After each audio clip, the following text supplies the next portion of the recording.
In Jaipur, the city of colors and chaos, where narrow alleys twist into vibrant markets and grand boulevards glow under palatial lights, crime still finds a way to creep in. That evening, just as the sun melted into dusk, a call shattered the calm. A boy, barely 16, was found in Malviya Nagar Park, unconscious, head fractured, his expensive smartphone gone, and near him one curious clue, an Aadhaar card lying by the northern wall. Too neat, too easy, and I had just been handed the case. When I stepped into the park, it was eerily silent. The laughter of joggers, the chatter of children, it was all gone. Flashlights cut through the fading light. A constable handed me the card. A teenager's face stared back. Rohan, sullen eyes, sharp features. But my instincts stirred. An ID card dropped so perfectly, either too careless or deliberately planted. At the hospital, Arnab's father, Anil Sharma, tried to mask his fear with rage. He walked 20 kilometers daily for tuition. He told me, voice trembling, that phone kept him safe. A phone worth more than some earn in a month. Motive enough for theft. But why the card? Why leave behind a clue that screamed of guilt? The card led me to Rohan. His house was a mansion glowing with wealth, but his family felt hollow. His parents, busy with their textile empire, barely noticed him, dismissed him as difficult.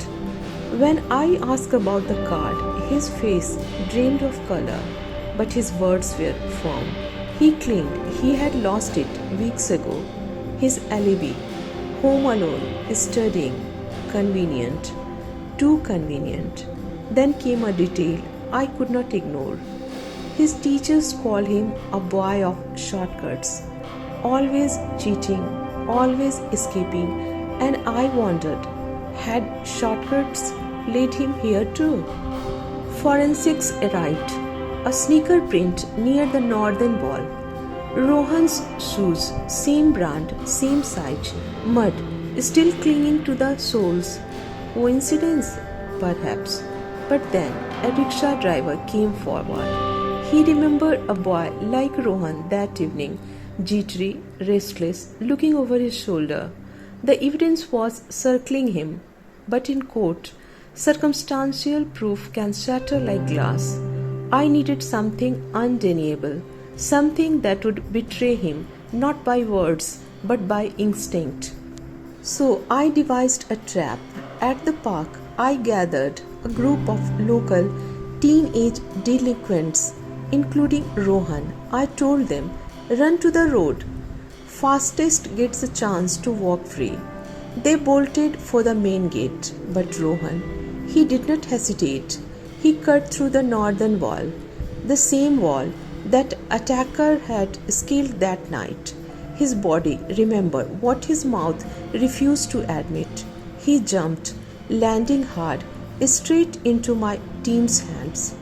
The shortcut had betrayed him. In the interrogation room, under the harsh light, the fight drained from him.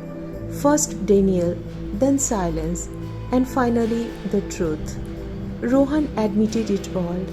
The envy, the anger, watching Arnab shine at the tuition center, top marks, adored by teachers, flaunting his phone, while Rohan remained invisible, a shadow in a glided house.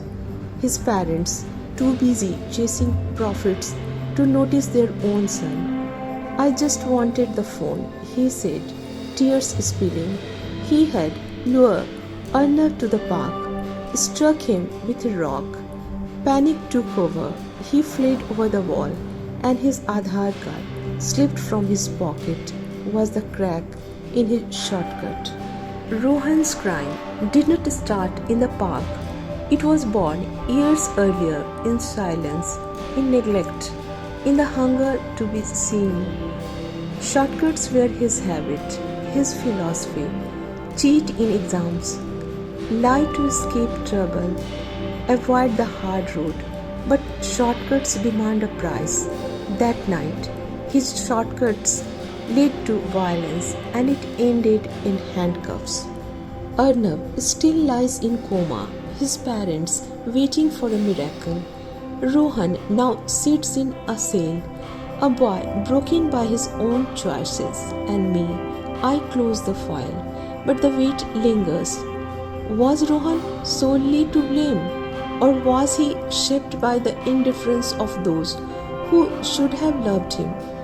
In Jaipur's labyrinth of alleys and ambitions, the truth is never simple because every shortcut hides a trap.